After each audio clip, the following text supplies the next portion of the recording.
Halo semuanya, pernah dengar nggak istilah uang malas? Kedengerannya emang agak aneh ya, tapi hari ini kita bakal bongkar sebuah konsep yang namanya The Lazy Money Framework, yang saya jamin bisa mengubah total cara pandang Anda soal kerja keras dan jadi kaya.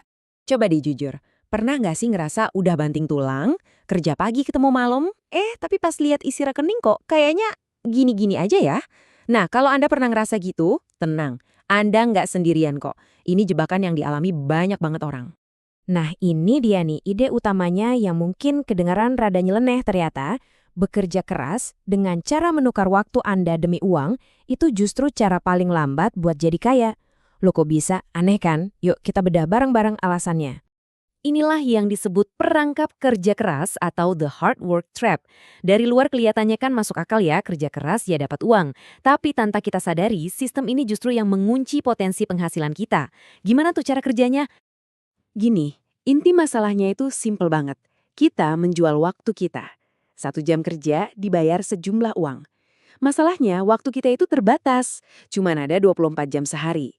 Artinya, mau sekeras apapun kita kerja, bakal selalu ada batas atas. Ada langit-langit penghasilan yang nggak akan pernah bisa kita tembus. Terus gimana dong cara kabur dari perangkap ini? Jawabannya ada di satu kata sakti ini, leverage. Atau kalau bahasa Indonesianya, daya ungkit. Inilah kunci buat ngebobol batasan 24 jam sehari itu. Apa sih leverage itu? Gini deh, bayangin Anda mau angkat batu yang gede banget. Kalau pakai tangan kosong mustahil kan? Tapi kalau Anda pakai tuas, dengan sedikit tenaga aja, batunya bisa keangkat. Nah, itulah leverage. Kita pakai sebuah alat atau sistem buat melipat gandakan hasil dari usaha kita yang kecil. Nah, ternyata nih, ada 3 jenis tuas utama yang bisa kita pakai buat membangun kekayaan. Mari kita lihat satu persatu, apa aja ketiganya. Jadi ada 3 jenis leverage. Yang pertama, tenaga kerja. Ini klasik, Anda bangun bisnis, terus mempekerjakan orang lain untuk bekerja buat Anda. Kedua, modal. Ini pas uang Anda yang kerja buat Anda, misalnya lewat investasi saham, properti, dan lain-lain. Dan yang ketiga, ini dia nih, yang paling jadi game changer zaman sekarang. Kode dan media. Ini adalah aset digital kayak video, podcast, e-book, atau software yang bisa diduplikasi tanpa batas dengan biaya nol. Oke, dari ketiga tuas tadi, ada satu yang kekuatannya itu bener-bener luar biasa. Khususnya buat kita sebagai individu di era digital ini. Coba lihat ya perbedaannya. Jauh banget kan? Di kiri itu cara lama. 1 input, ya dapatnya 1 output. Anda kerja sejam, dibayar sejam. Di kanan, itu cara baru. Anda kerja sekali, bikin aset, tapi outputnya bisa tak terbatas. Bayangin deh, 1 video yang Anda buat bisa ditonton jutaan kali dan terus menghasilkan uang. Dan angka ajaibnya adalah 0. Betul, 0 rupiah. Itulah biaya untuk menyalin aset digital Anda.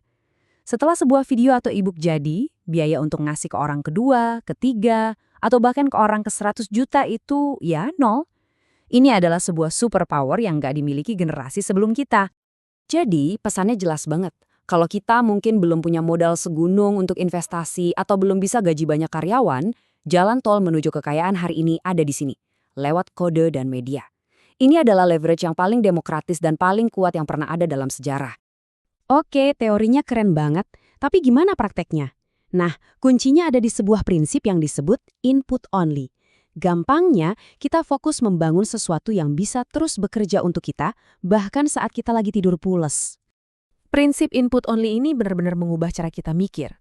Pertanyaan di kepala kita itu bukan lagi, gimana ya caranya kerja lebih keras, tapi berubah jadi, aset apa ya yang bisa saya bangun hari ini yang bakal terus ngasilin uang besok, lusa, dan seterusnya.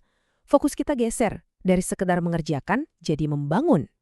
Jadi, fokus baru Anda bisa kita simpulkan jadi 3 langkah simpel ini. Pertama, berhenti menjual jam Anda karena waktu Anda terlalu berharga. Kedua, mulailah membangun aset. Sekecil apapun itu, mulai aja dulu. Dan ketiga, curahkan energi Anda untuk menciptakan hal-hal atau sistem yang bisa jalan sendiri tanpa kehadiran Anda. Nah, sekarang pertanyaan terpentingnya bukan buat saya lagi, tapi buat Anda. Dengan semua kemudahan dan peluang yang ada di ujung jari kita sekarang, aset apa yang akan Anda mulai bangun? Mungkin hari ini? Terima kasih sudah menyimak.